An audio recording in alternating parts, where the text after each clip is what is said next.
Uluslararası ticarette ülke seçimi nasıl yapılır? Her ülke ticaret yapmak için elverişli değildir. Ülkeden ülkeye değişen koşullar ve kanunlar yatırımcı için çok önemlidir. Acaba bu ülkede ticaret yapabilir miyim veya şu ülkede neden yapamam?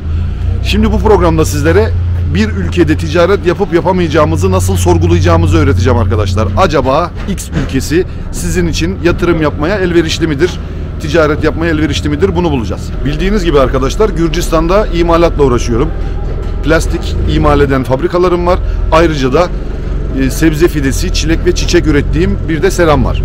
Neden Gürcistan'ı kendime merkez üs seçtim? Türkiye'ye yakın olması da önemliydi tabii. Bir takım ürünleri Türkiye'den alıp geliyorum. Burada kendi ürettiklerimle karıştırınca ortaya çok güzel bir yelpaze çıkıyor. Sonra bu ürünleri de başka ülkelere buradan ihraç ediyorum arkadaşlar. Şimdi bir ülkede ticaret yapılır mı, yapılmaz mı bunu nasıl anlıyoruz? Tabii ki her şeyden önemli olan şey sizin kendi vizyonunuz. Haberleri takip etmelisiniz. O ülkenin kültüründen, size nasıl orada davranacaklarından haberdar olmalısınız. Ama işin kolayı var. Size şimdi bir test öğreteceğim arkadaşlar. Bu testteki soruları cevapladığınız zaman o ülkenin sizin için doğru ülke olup olmadığını anlıyorsunuz. Coğrafya olarak Türkiye'den Çin'e kadar olan bölgede ben ticaret yapabilirim. Teknik olarak bu mümkün. Yani Gürcistan, Ermenistan, Azerbaycan, Özbekistan, Kırgızistan ve Kazakistan benim ticaret yapabileceğim alanlar. Diğer taraftan Ukrayna ve Rusya da gene bu olasılıklar içerisinde olan ülkeler ama bir takım problemlerden dolayı, artı ve eksilerden dolayı biz Ukrayna'da değil, Rusya'da değil bu bölgelerde ticaret yapmayı uygun gördük. Şu anda tanık olduğumuz savaş, Ukrayna-Rusya savaşı da öngörülerimizin haklı olduğunu bize anlatıyor. Şimdi fazla lafı uzatmadan direktman soru ve cevaplara geçeceğim. Şu soruları sorarak ulaşacağınız cevaplar size o ülkede yatırım yapıp yapamayacağınızı anlatacak arkadaşlar. Ama cevaplarıma çok fazla kanalize olmayın. Bunlar benim kendi vizyonuma, kendi ikili ilişkilerime göre verdiğim cevaplar ve bulduğum ülkeler. Belki sizin ülkelerle alakalı görüşleriniz farklıdır veya başka ülkelerde iyi dostlarınız, arkadaşlarınız vardır size yardımcı olacak. O zaman sizin için de farklı bir ülkeye cevap olarak çıkabilir. Şimdi yatırım yapacağım ülkelerde her şey dört dörtlük mü? Hayır, hiçbir şey süper olmayacak. Bir takım zorluklar sizi bekliyor olacak. Uluslararası ticaret böyle bir şey. Ama diğerlerine göre biraz daha iyi oldukları için ufak tefek riskleri alarak işimizi buralarda başlattık ve memnunuz. Gürcistan'da yaşıyor olmaktan da memnunum. Özbekistan'a yeni bir yatırım yapıyor olmaktan da memnunum. Her şey çok kolay olmasa da uluslararası ticaret böyle bir şey arkadaşlar. Bazı riskleri alıyoruz ve işimizi büyütüyoruz. Hemen test sorularına geçelim.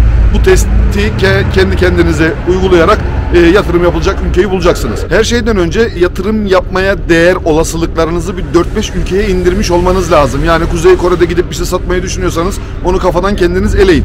Önce bir mantığınıza değer bir şekilde 4-5 tane ülkeye indirdiyseniz olası ülkeleri, ondan sonra bu test yardımıyla en doğru ülkeyi bulacaksınız. Hemen teste geçelim arkadaşlar. Uluslararası pazar analizi. Yeni bir ülkeye açılmak istediğinizde yapmanız gereken temel çalışmadır. Birkaç ülke arasında sizin için en uygun olanı bulmanıza yarar. 6 adet soru yatırımcının odaklanması gereken maddelerden oluşur. 1. Ürünler için güçlü talep var mı? İncelediğiniz ülkelerde ihraç edeceğiniz ürünlere tüketici ilgisi ne düzeyde? 2. Uygun iş ortamı. Ticaret mahkemeleri adil karar veriyor mu? Haraç kesen mafya var mı? Devlet rüşvet adı altında soygun yapıyor mu gibi konular uluslararası yatırımcılar için çok önemlidir. Bir ülkeye girmeyi planlarken ilk baktıkları şey uygun iş ortamı olup olmadığıdır. 3. Düşük rekabet seviyesi. Hali hazırda o pazarda sizi bekleyen rakiplerin kalite ve fiyat olarak sizin ürünlerinizle karşılaştırılmasıdır. 4. Ülke istikrarı. Savaş veya iç karışıklık olma ihtimali. 5. Pazar büyüklüğü. Sizi bekleyen tahmini cironun sabit yatırıma oranı. 6. İyi ticaret ilişkileri. Özbekistan'a neden olumsuz not verdiğimi şimdi anlamaya çalışıyorsunuzdur belki.